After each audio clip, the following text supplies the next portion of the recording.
crowded out on Silver Street Farm by Nicola Davies. Narrated by Nicola Davies. Chapter 1. It was one of those days. The sort of day when everything seems to go wrong. The sort of day when cups tip over, string tangles, and you can only find one sock. At Silver Street City Farm, Sputnik, the stupidest of Bobo's lambs, had pushed his way out of his pen 5 times in an hour.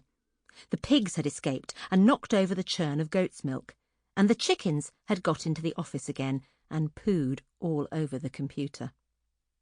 Meera, Karl and Gemma, the 3 children who had started Silver Street Farm, were racing about, trying to sort out the mishaps, while Flora MacDonald, the farm manager, rounded up the chickens with the help of her dog Flinty.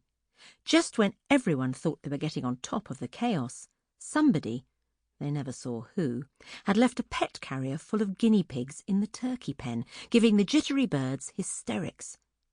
Of course, the Sunday visitors had no idea anything was wrong.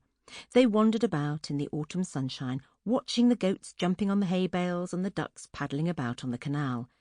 They scratched the backs of pigs and petted the farm dogs, Flinty, Buster and Misty. They sat around, licking Silver Street ice creams, eating cakes and biscuits served by Karl's Auntie Nat. And at the end of the afternoon, they all went home with big smiles on their faces, leaving Flora, the children, and Auntie Nat to collapse, exhausted, on the old sofas in the farm office, with the dogs at their feet. For a while, the only sound was the sipping of tea and the crunch of biscuits, but at last Flora gave a big sigh. "The thing is," she said in her broad Scots accent, "we're bursting at the seams." The children knew that Flora wasn't talking about the effects of Auntie Nat's baking. Silver Street Farm had had a very good year. Rather too good. So many babies had been born that all the pens and enclosures were quite overcrowded. To add to the problem, visitors had taken to leaving unwanted rabbits and guinea pigs behind.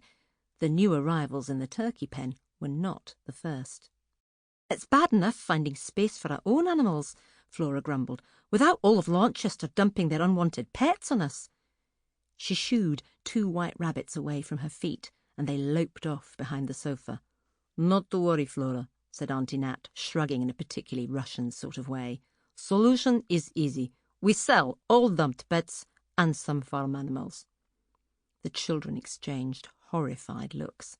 They had worked so hard to get Silver Street started that they couldn't bear the thought of getting rid of any animals, even... Sample complete. Ready to continue?